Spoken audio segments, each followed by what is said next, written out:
सल्लल्लाहु तआला अलैहि वसल्लम इरशाद फरमाते हैं कि तुम में से हरगिज उस वक्त तक कोई कामिल मोमिन नहीं हो सकता जब तक मैं उसे उसके औलाद, उसके माँ बाप, उसके माल और उसकी जान से ज्यादा महबूब ना हो जाऊं।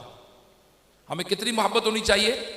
अपने माल से ज्यादा, घर बार से ज्यादा, अपनी औलाद से ज्यादा, अपनी माँ बाप से ज्यादा, गर्ज के अपनी जान से ज्यादा। तो अल्लाह करे कि हम प्यारे आका सल्लल्लाहु तआला अलैहि वसल्लम से मोहब्बत करने वाले बन जाएं। देखिए, मोहब्बत तो करते हैं, यकीनन मोहब्बत करते हैं। मोहब्बत के लेवल्स होते हैं, कितने लेवल्स होते हैं। अल्लाह तबारक व तआला के महबूब, अल्लाह ताला के महबूब सल्लल्लाहु तआला अलैहि वसल्लम के जो सहाबाए किराम हैं, ये कामिल उस लेवल पर थे कि नबी पाक सल्लल्लाहु तआला अलैहि वसल्लम से मोहब्बत करते थे। और वाकई हम भी कोशिश करते हैं।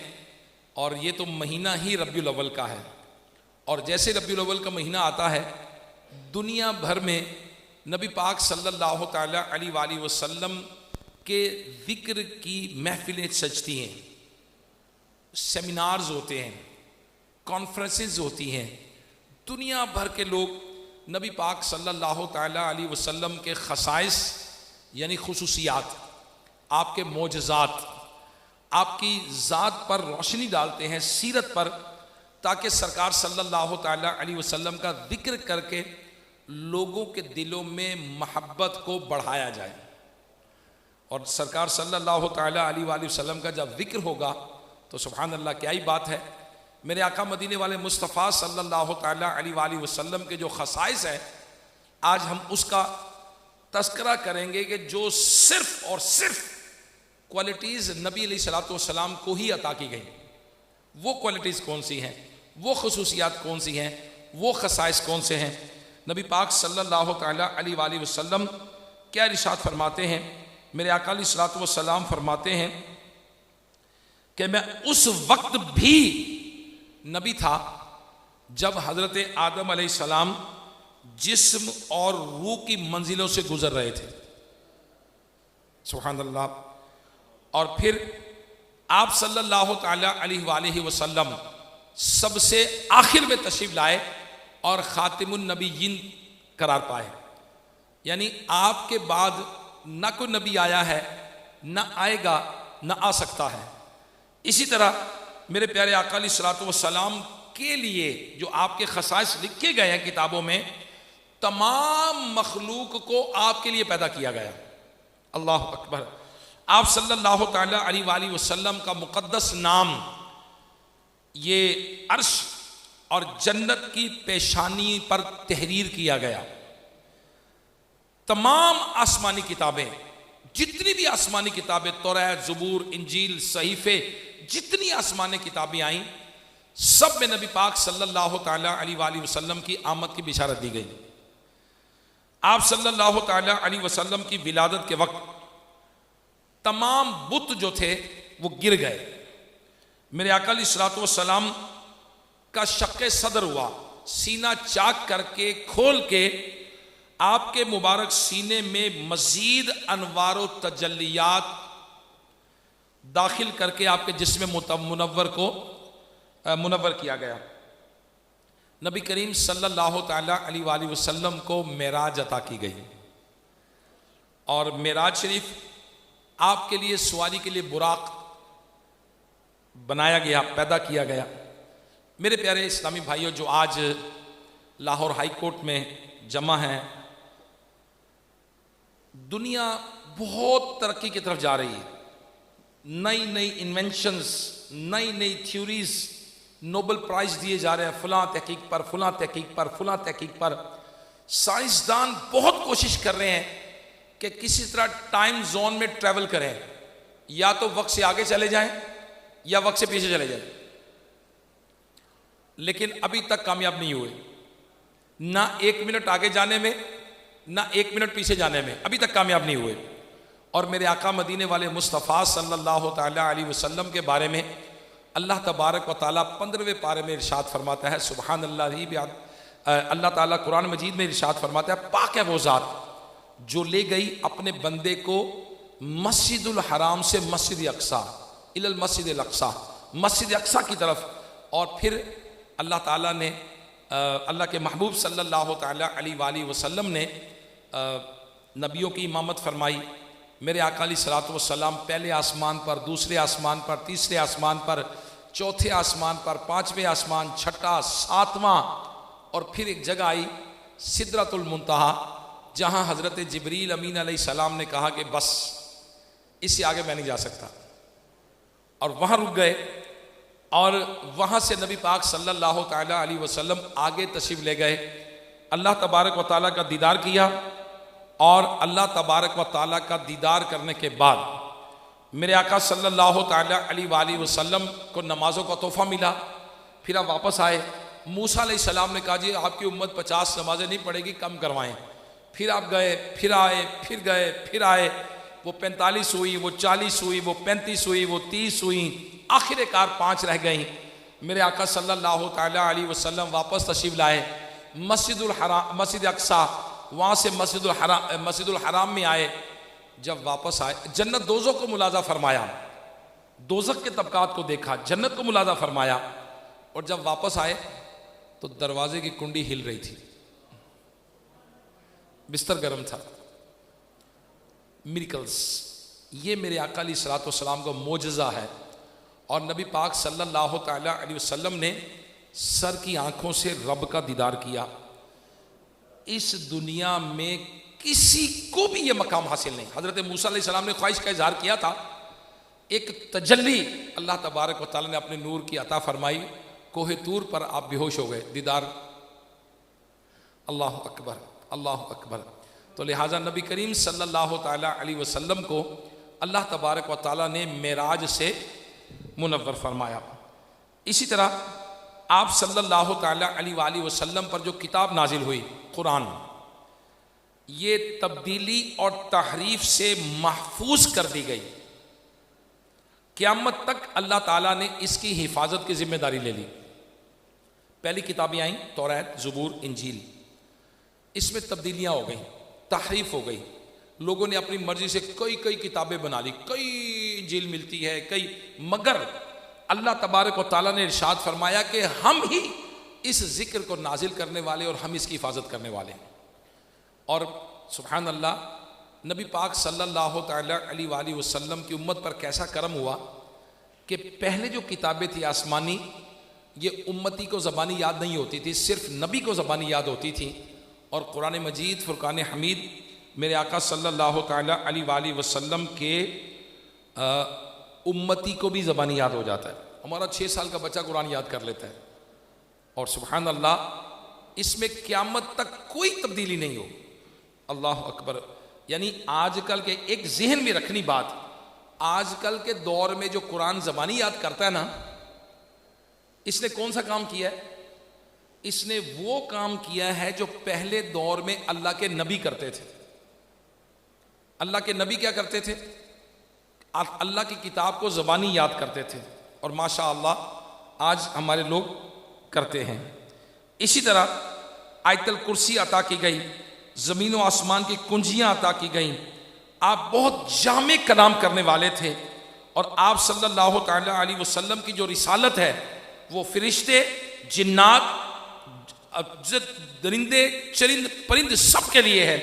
और इसी तरह आप सल्लल्लाहु ताला अलैहि वसल्लम की तस्दीक के लिए मोजज़ाए शक्कुल कमर हुआ। 28वें पारे सूरह कमर के अंदर अल्लाह ने इसको बयान फरमाया।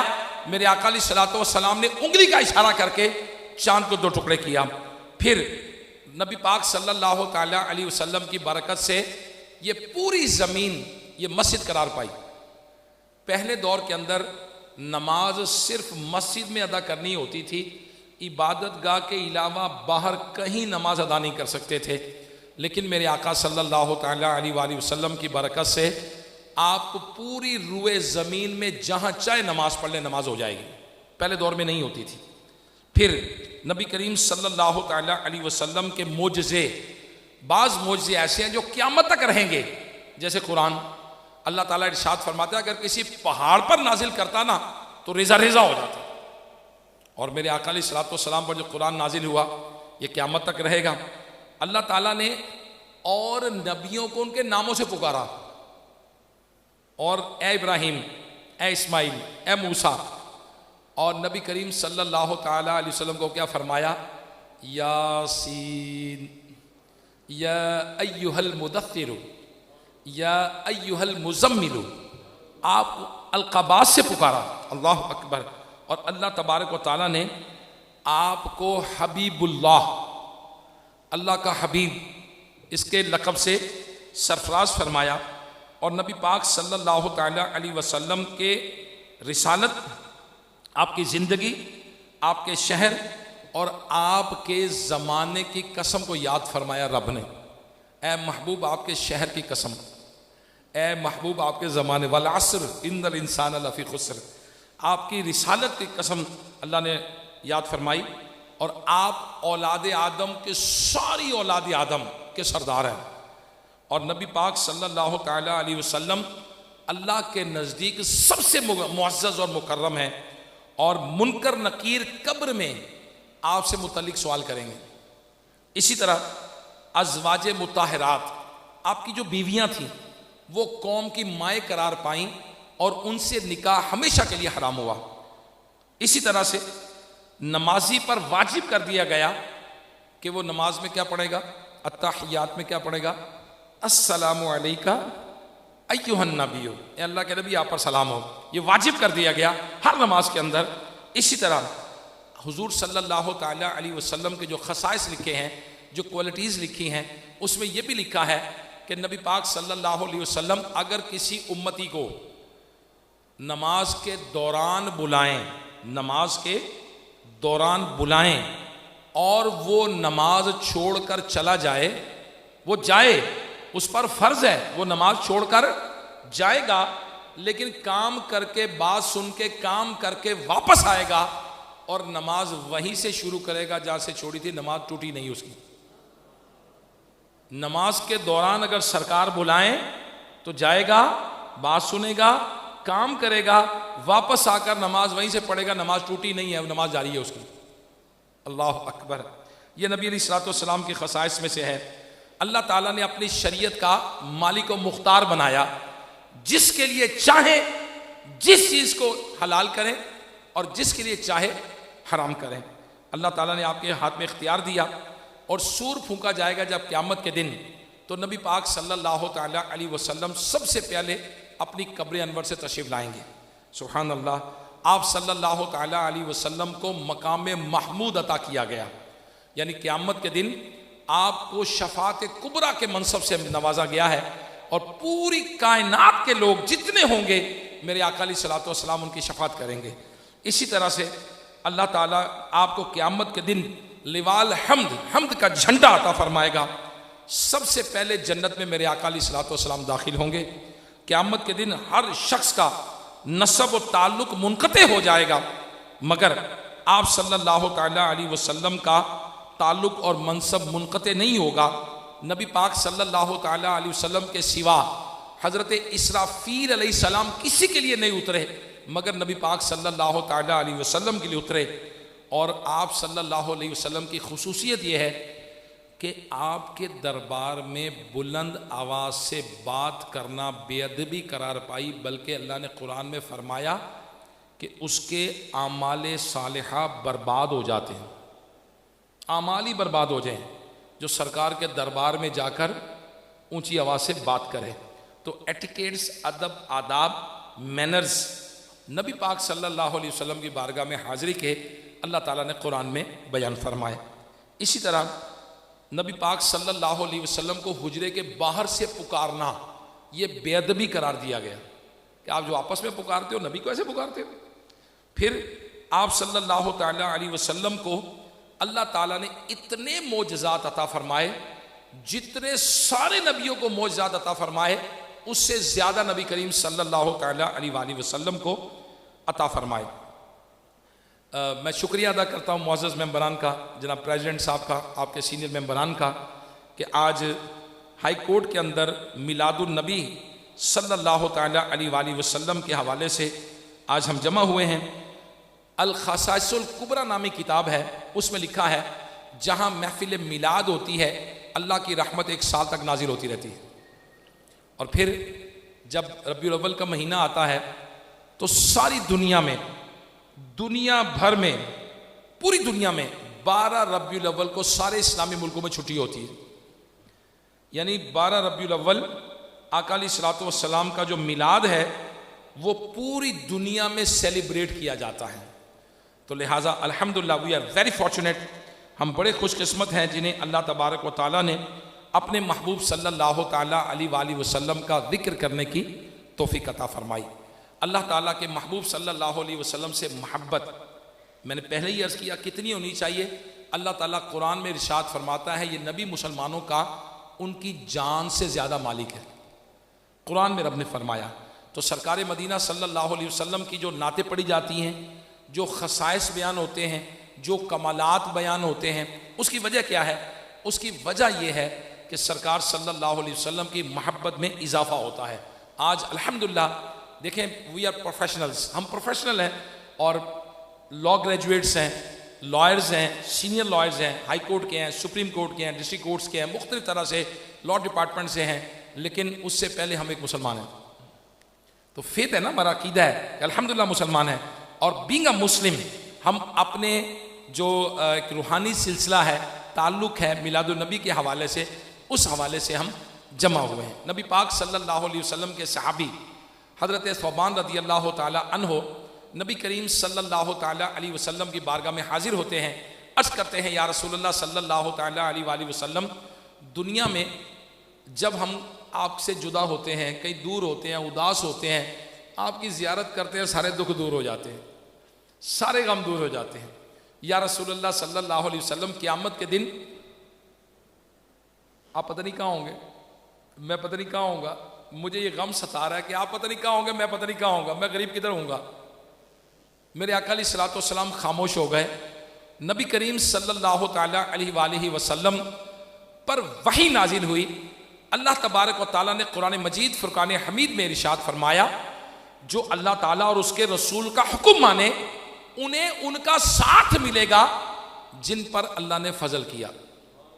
यानी अंबिया, सिद्दीकीन, शुहदा और नेक लोग, ये क्या ही अच्छे साथी हैं। अल्लाह अकबर। जो अल्लाह ताला और उसके रसूल का हुक्म माने उन्हें उनका साथ मिलेगा जो जिन पर अल्लाह ने फजल किया। फिर उन जिन पर फजल हुआ उनकी कैटेगरीज कुरान में बयान की गई, अंबिया, सिद्दीकीन, शुहदा और नेक लोग, ये क्या ही अच्छे साथी हैं। तो लिहाजा मेरे प्यारे इस्लामी भाइयों, फरमाया गया कि जो अल्लाह उसके रसूल का हुक्म माने, अल्लाह और उसके रसूल की इताअत करना, अल्लाह ताला और उसके रसूल की बात को मानना, लिहाजा हमें आगे बढ़ना है और नबी पाक सल्लल्लाहु ताला अलैहि वसल्लम की तालीमात को आम करना है। आज मुसलमान परेशान हैं। किस वजह से परेशान हैं? इसलिए कि आज हमने कुरान और हदीस को छोड़ा, पीछे हटे और हमारी प्रायोरिटीज़ बदली। आज जब प्रायोरिटीज़ बदलेंगी तो फिर हम परेशान हो जाएंगे। सहाबा इकराम अलैहिम रिदवान की प्रायोरिटीज़ क्या थी? उनकी प्रायोरिटीज़ अल्लाह उसके रसूल की इताअत थी, अल्लाह उसके रसूल का हुक्म मानना था। और आज हम अपनी मर्जी के मालिक हैं। आज हमारा नारा है जी हमारी मर्जी, हम जो मर्जी करें। नो। क्या हाई कोर्ट में अपनी मर्जी कर सकते हैं? नो। मोबाइल की घंटी बजे तो पता नहीं क्या हो जाता है कोर्ट में, तो मर्जी थोड़ी कर सकते हैं। नहीं नहीं नहीं, डिसिप्लिन है, एसओपीज है। कहीं भी ऐसा नहीं होगा, कहीं भी ऐसा नहीं होगा कि आप जो मर्जी करें। हाँ, एक जगह जनाब प्रेसिडेंट भी इत्तिफाक करेंगे और आप भी इत्तिफाक करेंगे, एक जगह ऐसी है जहाँ कोई कानून नहीं है, वो जगह जंगल है। शेर की मर्जी जो मर्जी करे, चीते की मर्जी जो मर्जी करे, रीछ की मर्जी जिधर मर्जी भागे और हिरन जो मर्जी करे, ये जंगल है। मगर जब आप दुनिया में एक सिविलाइज्ड, एक मुहज़्ज़ब मुआशरे की तरफ आप बात करते हैं, तो सिविलाइज्ड मुहज़्ज़ब मुआशरे के अंदर यू हैव टू ओबे। मैं लंदन गया तो लंदन के अंदर हर घर के बाहर 3-3 ड्रम रखे हैं उनके लिए लिटर, यानी जो कचरा है उसके फेंकने के लिए। डस्टबिन, 3-3 डस्टबिन रखे हैं। एक कलर मैरून कलर का है, एक ग्रीन कलर का है, एक इस तरह तीसरा भी कोई कलर था। तो 3-3 कलर के, मैंने कहा यार ये 3-3 कलर के आपके डस्टबिन रखे हैं घर के बाहर। तो कहते हैं हाँ जी 3। मैं कहा क्यों? कहते हैं जी एक में प्लास्टिक डालना है, दूसरे में शीशा डालना है, और तीसरे में हड्डियां पेम्पर जो डालना है वो डालें। तो अगर आप गलत डालेंगे तो आपको जुर्माना हो जाएगा, और फिर गवर्नमेंट वाले आके खुद ही ले जाएंगे। प्लास्टिक अलग ले जाएगा, ट्रक आएगा, शीशे वाला ट्रक अलग आएगा, दूसरे वाला ट्रक अलग आएगा, डस्टबिन वाले। तो लिहाजा बाहर के मुल्क में तो कूड़ा भी आप अपनी मर्जी से नहीं फेंक सकते, उनकी मर्जी से फेंक रहे हैं कि पहले घर के अंदर डस्टबिन को शीशा अलग करना है आपने खुद, प्लास्टिक अलग करना है, बाकी गार्बेज बाकी जो अलग करना है, फिर इसको अलग अलग डस्टबिन में डालना है, फिर आपको, वरना तो अलग डालेंगे तो जुर्माना हो जाएगा आपको। अब बताइए जितने मुआशरे मुहज़्ज़ब हैं, सिविलाइज्ड, जिसे आप तरक्की याफ्ता कहते हैं, उसमें लॉ अबाइडिंग सोसाइटी होती है, लॉ को फॉलो करते हैं लोग। तो लिहाजा आज अगर हम देखें पाकिस्तान के अंदर जो प्रॉब्लम है, लोग लॉ को मानते ही नहीं है, कानून को मानते, वन वे की खिलाफ वर्जी करते हैं, ट्रैफिक सिग्नल की परवाह नहीं करते, और भी बेशुमार लॉज ऐसे हैं जिसको मोबे नहीं करते, जिसकी वजह से मुआशरे में बेरारवी और मुआशरे में खुद से प्रॉब्लम्स आती हैं। लिहाजा अगर वाकई प्यारे आका सल्लल्लाहु तआला अलैहि वसल्लम के अहकामात के मुताबिक हम जिंदगी बसर करें, फर्स्ट ऑफ ऑल सबसे पहले हम आते हैं हकूकुल बात की तरफ। अगर माँ बाप के हकूक को अदा किया जाए, कोई प्रॉब्लम। मेरे एक दोस्त है, चले मैं पहले दूसरी तरफ से आता हूं। मेरे एक दोस्त है, मैं थाईलैंड गया तो एम्बेसडर हैं, आजकल वो दफ्तर खारजा के तर्जमान है आसिम इफ्तिखार साहब। तो मैं थाईलैंड गया तो वो एम्बेसडर थे वहाँ, वो मुझे कहते हैं याफुर भाई पाकिस्तान के इतने सारे प्रॉब्लम्स हैं, मसाइल का हल क्या है? पाकिस्तान के मसाइल का हल क्या है? मैंने कहा जी पाकिस्तान में अल्लाह ने इतना करम किया है, हमारे पास दरिया भी हैं, नहरें भी हैं, समुंदर भी है, सहरा भी हैं, बर्फानी पहाड़ भी हैं, हमारे पास ग्लेशियर्स भी हैं, हमारे पास रेतली ज़मीन भी है, और ज़बरदस्त मादनियाँ, सोना भी है, तेल भी है, हमारे पास बहुत कुछ है, अल्लाह की नेमतें, कोई कमी नहीं है। फिर मैंने कहा जी हमारे पास प्रेसिडेंट भी है, प्राइम मिनिस्टर भी है, आर्मी चीफ भी है, चीफ जस्टिस भी है, नेशनल असम्बली भी है, सूबाई असम्बली भी है, सिविल कोर्ट्स भी हैं, सेशन कोर्ट्स भी हैं, हमारे पास पुलिस डिपार्टमेंट भी है, बेहतरीन फौज है, सारे मामले ज़बरदस्त हैं। एक मसले का हल। कहते जी क्या? मैं क्या, हर कोई अपनी जगह पर दयानतदार हो जाए, हमारे मुल्क का कोई मसला नहीं। हर कोई अपनी ड्यूटी जो उसकी जिम्मेदारी है वो परफॉर्म करे, ठीक अपनी लिमिट्स के अंदर। कोई प्रॉब्लम है हमारे मुआशरे का? जी नहीं। क्या तेल नहीं है? अल्लाह तबारक व तआला ने कुरान में इरशाद फरमाया है कि समुंदर के नीचे आग है। रब ने कुरान में फरमाया है। अब कुरान पढ़े, उसका तर्जमा पढ़े, फिर उसकी तफसीर पढ़े, फिर उसको समझे, फिर वो जाकर साइंसदानों को बुलाएगा, जो OGDC वाले ऑयल गैस वालों को, इधर आओ जनाब, ये जरा तेल और निकालना समुद्र से, तेल और गैस जरा। कुरान में रब ने फरमाया ना समुद्र के नीचे आग है, तो निकाले तो सही जाकर। बेशुमार चीजें ऐसी हैं जो अल्लाह तबारक व तआला ने कुरान मजीद फुरकान हमीद में डिस्क्राइब बयान की है। मतलब हमारे पास तो बदकिस्मती के साथ ये, मेरा DHA भी जाना होता है, बैरियर टाउन में भी जाना होता है, वेलेंसिया टाउन में, वापडा टाउन में, जोहर टाउन में खुद रहता हूँ। मुख्तलिफ सोसाइटीज़ के अंदर जाने का इत्तेफाक होता है। हॉर्स राइडिंग क्लब है, बिलियर्ड क्लब है, पोलो क्लब है, जिम खाने हैं, स्विमिंग पूल्स हैं। अफसोस की बात, कुरान पढ़ने पढ़ाने के इदारे नहीं हैं। LDA के नक्शे में बड़ी दफ़ा मेरी DG LDA से भी मुलाकात हुई, और भी लोगों से मुलाकात होती रहती है LDA वालों से। और मैंने कहा अल्लाह के बंदे, कुरान पढ़ाने के इदारे किधर है? इधर इसमें किधर है? आपके नक्शे में किधर रखे हुए बताओ जरा। क्या हर बंदा 8,000 रुपये देकर कुरान पढ़ा सकता कारी साहब से? चले बच्चे को पढ़ा लेगा तो बच्ची को कहां से पढ़ाएगा? हालात क्या आजकल। तो जो अफोर्ड करे वो पढ़ाए, फिर अवेलेबल कैसे होगा? तो लिहाजा हमें अपने रीजन के बारे में, अपने दीन के बारे में बेसिक नॉलेज होना चाहिए। तो लिहाजा आज दुनिया भर के मुसलमान Dawat Islami, the basic religious knowledge लोगों में आम कर रही है, बेसिक मालूमात आम कर रही है। अगर मुझे कोई पूछे कि जनाब दावत इस्लामी क्या करती है, तो मैं ये कहूंगा कि Dawat Islami quality of life को इंप्रूव कर रही है, क्वालिटी ऑफ लाइफ को इंप्रूव कर रही है। उसको यूं चलते हैं कि सबसे पहले अकीदे के हवाले से दावत इस्लामी गाइड करती है। अल्लाह एक है, उसकी इबादत करनी है, कैसे करनी है ये बताती है। रसूलुल्लाह सल्लल्लाहु अलैहि वसल्लम की मोहब्बत दीन की बुनियादी शर्त है, ये कैसे करना है ये बताती है। जन्नत दोज़ख क़यामत के बारे में दावत इस्लामी गाइड करती है, इसको कैसे मानना है। याद रखिएगा, जन्नत और दोज़ख अल्लाह ने पैदा फरमाई है, कुरान मजीद में फरमाया गया, क़यामत के दिन का फरमाया गया, इन तीनों चीज़ों का इनकार करना कुफ्र है। इसके बाद इकायत के बाद इकायत के बाद इबादत, नमाज, रोज़ा, हज, ज़कात, इसके बारे में अवेयरनेस फराम करना, किताबें फराम करना, कोर्सेज करवाना, ये दावत इस्लामी के बेसिक कामों में से है। हक़ुक़ुल इबाद को बयान करना, हक़ुक़ुल इबाद के बारे में अवेयरनेस देना, हक़ुक़ुल इबाद की अहमियत को बयान करना, ये दावत इस्लामी के बेसिक मकासद में से है। वालिदैन के हकूक़ को अदा करें। जिसने अपने वालिदैन को मोहब्बत भरी एक निगाह से देखा, अल्लाह ताला एक मकबूल हज का सवाब अता फरमाता है। अपनी ज़ोजा के हवाले से फरमाया कि जो कोई, अल्लाह ताला ने कुरान में फरमाया, अर्रिजालु क़व्वामूना अलन-निसा, मर्द औरतों पर हाकिम है, मगर मर्द को कहा गया कि नरमी करनी है, शफकत करनी है, मोहब्बत देनी है। एक शख्स की मग़फ़िरत कर दी गई। उसने पूछा, या अल्लाह कैसे हुआ? उसे बताया गया कि तेरी ज़ौजा ने एक दिन खाने में नमक ज़्यादा डाल दिया था, तूने उसे माफ़ कर दिया, चूंकि तूने मेरी बंदी को माफ़ कर दिया लिहाजा मैंने तुझे माफ़ कर दी। नरमी करनी है, नरमी करनी। क्यों? जिसे हाकिम बनाया जाए उसे नरमी करने का हुक्म दिया, रियाया पर नरमी करनी है। औलाद के हकूक़, मेरे आका अलैहिस्सलातु वस्सलाम ने फरमाया, बेहतरीन तोहफा जो वालिद अपनी औलाद को देता है वो अच्छी तरबियत है, वो अच्छी तरबियत है। लिहाजा हमें इस्लाम तरबियत करने का, हक़ुक़ुल इबाद का सिखाता है।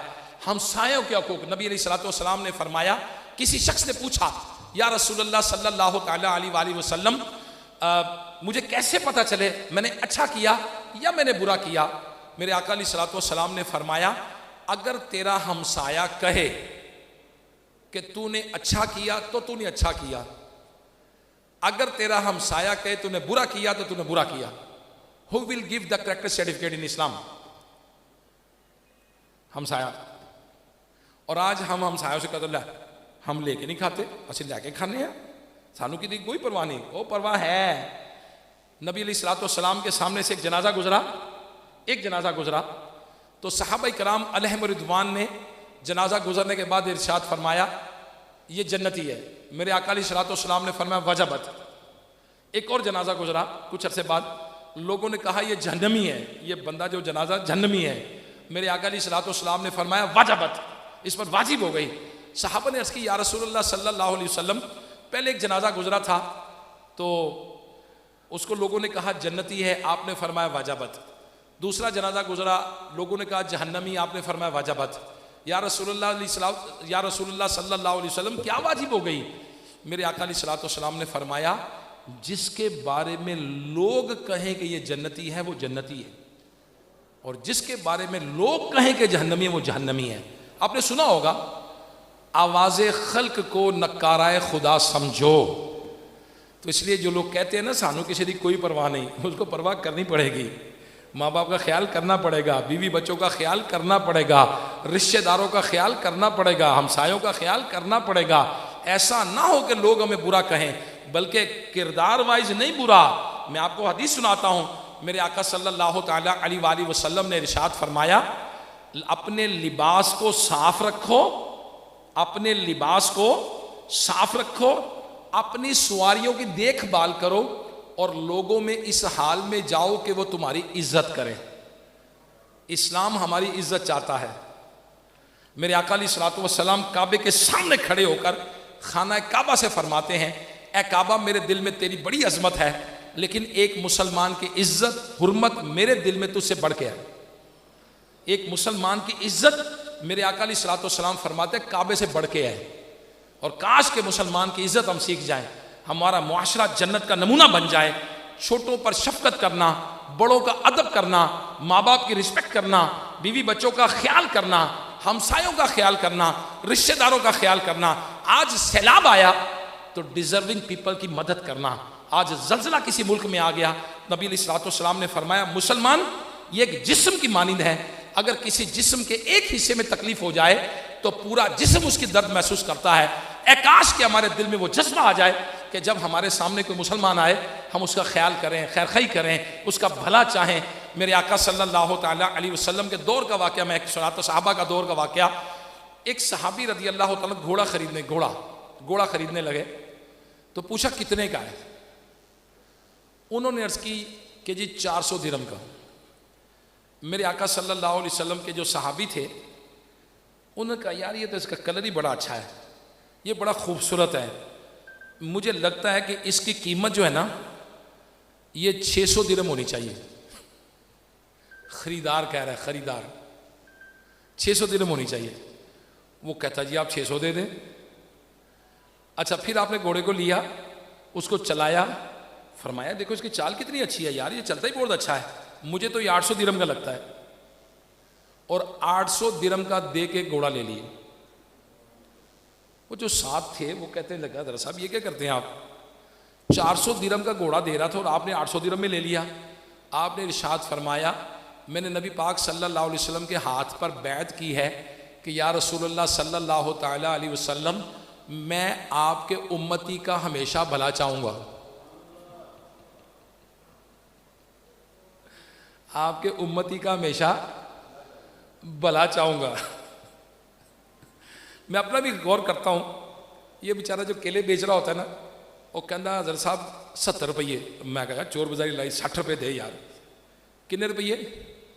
60 रुपये दे दे। वो 10 रुपये में लड़ रहा होता हूँ मैं, वो गरीब आदमी सुबह से बेचारा खड़ा है। अच्छा, डॉक्टर के पास जाता हूँ, सर वो जी 5000 रुपीज़ आपकी कंसल्टेंसी फीस, 6000 रुपीज़ की आपके ब्लड टेस्ट, 10,000 रुपीज़ का आपका MRI CT स्कैन, और उसके अलावा वो जो मेडिसिन सर ने लिखी हैं उसके 5000 रुपीज़, 26,000 रुपीज़ हो गए आपके। हमारा को कलाम है इस पर जी? नो या हम 10 रुपये बेचारे से 25,000 निकल गए। हमारा मुआशरे में बदकिस्मती से जो भला चाहे मुआशरे का, एक दूसरे का, आजकल तो पता नहीं कौन कौन सी वारदातें, तो अगवा की वारदातें, तो कैसी कैसी खबरें आ रही हैं, अल्लाह माफ़ करे, अस्तग़फिरुल्लाह में ज़ालिक। महफूज नहीं है लोग, इज़्ज़तें महफूज नहीं है, और ज़रा सी किसी से गलती होती है सोशल मीडिया पे वायरल कर देते हैं, उल्टे उल्टे नाम लोगों के रख देते हैं। कुरान मजीद फुरकान हमीद में सूरह हुजरात में मना किया गया किसी मुसलमान का नाम बदलने से, उल्टा नाम रखने से मना किया सूरह वाज़े तौर पे कुरान पाक में कि कितना बुरा है कि मुसलमान होकर फासिक हो जाए बंदा। मना किया सूरह हुजरात में 26वें पारे में अल्लाह ने नाम बदल देते, उल्टे नाम रख देते हैं।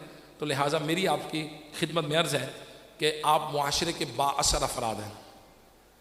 Dawat Islami quality of life को इम्प्रूव करती है। दावत इस्लामी मुआशरे के अंदर नबी पाक सल्लल्लाहु अलैहि वसल्लम की मोहब्बत को आम कर रही है, सुन्नतों को आम कर रही है, एजुकेशन को आम कर रही है।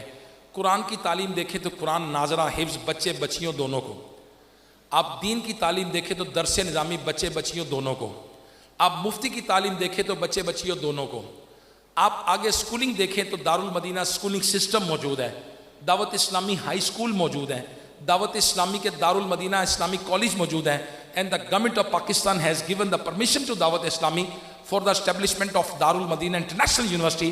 दावत इस्लामी को गवर्नमेंट ने इजाज़त दी है, नेशनल असम्बली ने बिल पास किया है कि दावत इस्लामी इंटरनेशनल यूनिवर्सिटी कायम करे। इंशाअल्लाह अज़्ज़ा वजल अन करीब हमारे बच्चे हाफिज़ कुरान भी होंगे और MBBS डॉक्टर भी होंगे इंशाअल्लाह। लेडी डॉक्टर्स हम बनाएंगे, हमें हाजत है ईमानदार दयानतदार अफराद मार्केट में आएँ। और यकीनन मेरी आपसे दरख्वास्त होगी कि जो करिकुलम है, जो निसाब है, इस पर हम कुछ काम करें, इसमें आगे बढ़ें। दावत इस्लामी को माइंड की ज़रूरत है, दिमाग की ज़रूरत है। दावत इस्लामी को प्लानर्स की ज़रूरत है, विजनरी लोगों की ज़रूरत है जो दीन के काम को दुनिया भर के अंदर लेकर जाएं। मेरे प्यारे इस्लामी भाइयों, मौलाना मोहम्मद इलियास कादरी साहब अल्हम्दुलिल्लाह में गाइड करते हैं, मदनी मुज़ाकरा आता है, अब वॉच करें। मेरी चंद दिन पहले एक कॉलमिस्ट इत्तिफाक, मैं तो बिजनेस पर्सनैलिटी से मिलने गया लेकिन मुझे पता चला वो कॉलमिस्ट भी हैं। उन्होंने सवाल किए, मैंने कहा जी दावत इस्लामी अल्हम्दुलिल्लाह क्वालिटी ऑफ लाइफ को इम्प्रूव करती है, माशरे के लोगों को सुधारती है, नशइयों को नशे से बचाती है, जुआरियों को जुए से बचाती है, बेनमाजियों को नमाजी बनाती है, इसके रसूल का जाम पिलाती है, जो वालिदैन के नाफरमान उनको फरमाबरदार बनाती है, जो हराम रोजी की तरफ जाती है उनको हलाल की तरफ लेकर आती है, सफाई सुथराई की तरफ लेकर आती है, और जो क्वालिटीज़ एक बंदे के अंदर सोसाइटी में होनी चाहिए वो पैदा करती है, और जो पर्सनैलिटी में होनी चाहिए वो पर्सनैलिटी पे दावत इस्लामी काम करती है। जुमे की स्पीच करने का मुझे मौका मिलता है जोहर टाउन फैज़ान मदीना दावत इस्लामी का जो मरकज़ है एक्सपो सेंटर के सामने। हमारे टॉपिक्स क्या होते हैं? जी हाँ, सोशल टॉपिक्स हैं। नींद कितनी करें, कब करें, कैसी करें, मेंटल हेल्थ के लिए नींद कितनी ज़रूरी है, मेंटल हेल्थ के लिए क्या क्या ज़रूरी है, फिर शादी करनी, अच्छा किससे करें, शादी किससे करें, इस्लाम क्या कहता है, और आयशा सिद्दीक़ा रज़ी अल्लाह तआला इसमें क्या फरमाती हैं, फिर औलाद की तरबियत कैसे करें। टॉपिक्स ये वाले हैं जो हमारे मतलब के हैं, हमें ज़रूरत है, हमें हाजत है, आज मुसलमानों को ज़रूरत है। लिहाजा लॉयर्स जो हैं, ये मैंने देखा है, ये बेहतरीन बने बनाए मुबल्लिग होते हैं, बने बनाए मुबल्लिग हैं। अपनी जगह बैठकर लोगों को दो बातें नसीहत ही करनी है, मिलकर काम करना है। कोई कॉन्स्टिट्यूशन मुल्क का नहीं बनता जिसमें लॉयर्स ना हो, जिसमें ये वाले लोग ना हो। कोई मुल्क में काम ऐसा नहीं हो सकता जिसमें ये डिपार्टमेंट शामिल ना हो।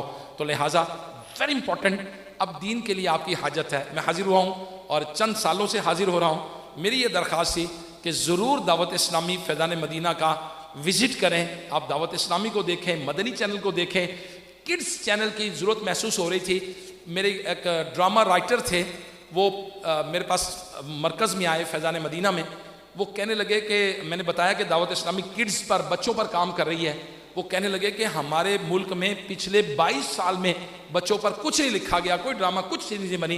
अल्हम्दुलिल्लाह दावत इस्लामी ने किड्स लैंड के नाम से टीवी चैनल लॉन्च कर दिए, और उसमें कार्टून्स भी आते हैं आपके बच्चों के लिए, आपके अखलाकियात के लिए।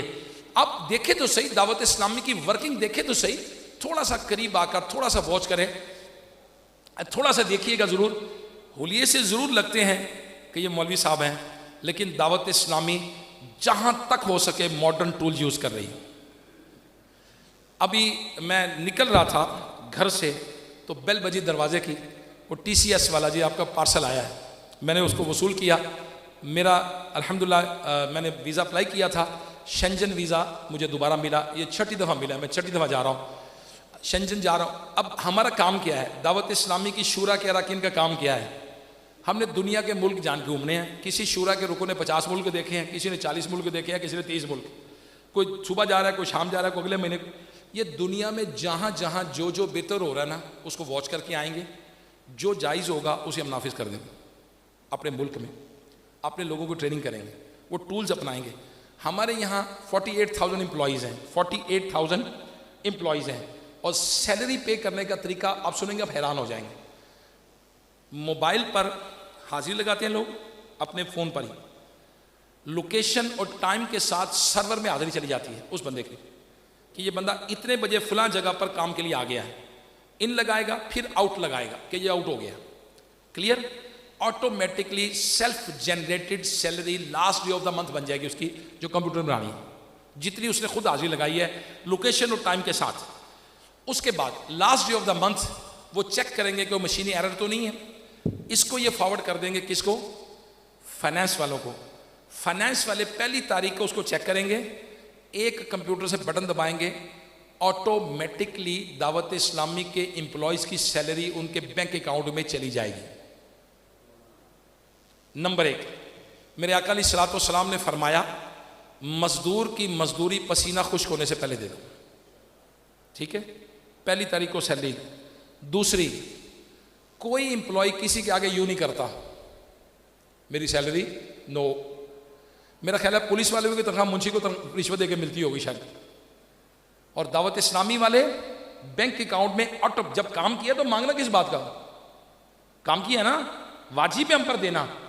अब ऑटोमेटिकली दावत, मेरी गवर्नर चौधरी सरवर साहब थे, मेरी मुलाकात हुई तो मैंने उनको बताया, कहते हैं यफूर भाई ये तो निज़ाम इंग्लैंड में भी नहीं है उनके एम्प्लॉयज़ की सैलरी पेमेंट करने का। मैं कहा जी अल्हम्दुलिल्लाह चौधरी साहब, हम इस मामले में उनसे आगे हैं, बिकॉज हमने ये नीयत कर रखी है कि हमने इस कौम की बेटरमेंट के लिए काम करना है। इस माशरे के सैलाब ज़दा इलाकों में दावत इस्लामी वालों ने अरबों रुपए का, जी हाँ 2 अरब रुपए से ज़्यादा का सामान डिस्ट्रीब्यूट किया है और इस वक्त 7 अरब रुपए का प्लान लेकर जा रहे हैं कि स्वात में, डेरा इस्माइल खान में, राजनपुर में और सिंध के मुख्तलिफ शहरों में हम पूरा एक विलेज गवर्नमेंट से ले लिया है। हम एक मॉडल विलेज देंगे, हज़ारों लोग आ जाएं, खाना पीना रिहाइश घर बनाकर देंगे इनको। 7 अरब रुपए का प्लान लिया हमने। अल्हम्दुलिल्लाह अपने तौर पे दावत इस्लामी कर रही है। जो लोग, हम लोगों का एतमाद दावत इस्लामी पर है कि जनाब आप लें, आप बताएं आपको क्या चाहिए। लिहाजा मैं आपसे दरख्वास्त करता हूँ कि मुझे आपकी भी हाजत है और आपकी ज़रूरत है। आप आइए, दावत इस्लामी के साथ आगे बढ़िए। प्रेसिडेंट साहब का शुक्रिया अदा करता हूँ, आपके टीम मेंबर्स का शुक्रिया अदा करता हूँ, आपके सीनियर्स का शुक्रिया अदा करता हूँ, आपका भी शुक्रिया अदा करता हूँ कि नबी अलैहिस्सलाम के मिलाद की महफिल हमने की है।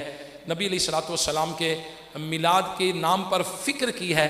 हमने कोशिश की है कि नबी पाक सल्लल्लाहु अलैहि वसल्लम के खसाइस बयान किए जाएँ, वो क्वालिटीज़ बयान किए जाएँ जो किसी और नबी को अता नहीं की गई। और फिर कुछ फ़िक्र की बातें की हैं कि दावत इस्लामी जो कर रही है, हम मिलकर दीन के काम के लिए क्या कर सकते हैं। अल्लाह ताला प्यारे आका मदीने वाले मुस्तफ़ा सल्लल्लाहु ताला अलैहि वसल्लम के दीन को समझने, उन पर अमल करने, उनको आगे फैलाने की तौफीक अता फरमाए। 12 रबीउल अव्वल को दावत इस्लामी का बहुत बड़ा इज्तिमा सेक्रेटेरिएट के करीब बाबा ग्राउंड है, यहाँ होता है। हर साल इस दफ़ा भी होगा और इंशाल्लाह जुलूस मिलाद भी 12 रबीउल अव्वल को रेलवे स्टेशन से होगा। दाता साहब रहमतुल्लाह ताला अलैह, मैं आपको इनवाइट करता हूँ, अब प्लीज़ ज़रूर इस मुक़द्दस रात में दावत इस्लामी को ज्वाइन कीजिए। मदनी चैनल देखते रहिए और अपने बच्चों के लिए किड्स लैंड ज़रूर लीजिएगा। जो कार्टून दिखाए जा रहे हैं ये हैं बड़े ख़तरनाक, जो माशरे में पाए जाते हैं। एक कार्टून की मिसाल दूंगा। एक कार्टून बड़े शौक से बच्चे देखते हैं, नाम तो नहीं लेता मैं। उसका हीरो हर मजमून में ज़ीरो। एक कार्टून बड़े शौक से बच्चे देखते हैं, उसका हीरो पढ़ना नहीं चाहता, बुज़दिल है, बिस्तर पे पेशाब कर देता है, माँ का गुस्ताख, टीचर का गुस्ताख, हर काम खुद ब खुद गैजेट से हो जाए, मैं कुछ ना करूं। ये कार्टून से बच्चे सीख रहे हैं। क्या हम ऐसा बच्चा अपना बच्चा बनाना चाहते हैं? नो। दिखाते क्यों हैं? Because we have no other options, alternates. हमारे पास ऑल्टरनेट नहीं है, दावत इस्लामी ने दिया है। अब ये बच्चे जब देखते ना कार्टून्स, माँ का गुस्ताख, टीचर का गुस्ताख, ये बच्चे जब ग्रो करते ना 16-17 साल में, फिर वो आ जाते सड़क पर, हमारा जिसे हमारी मर्जी। मेरा बाप कौन होता है? मेरी माँ कौन होती है? मेरा टीचर कौन होता है? हुई सी मेरी मर्जी। वो देखा है ना बचपन में उसने कि टीचर का गुस्ताख, माँ का गुस्ताख, फिर भी हीरो, हर मजमून में ज़ीरो, फिर भी हीरो। तो लिहाजा आइए इस माशरे को सुधारने की तरफ चलें। बहुत बहुत बहुत शुक्रिया। प्रेसिडेंट साहब का भी शुक्रिया। अभी इंशाल्लाह मुख्तसर सा चंद अशार सलाम के पढ़ते हैं, उसके बाद दुआ करेंगे इंशाल्लाह। मुस्तफ़ा जाने रहमत पे लाखों सलाम, शमाए बज़ में दायत पे लाखों सलाम, शमाए बज़ में दायत पे लाखों सलाम। जी सुहानी घड़ी चमका तो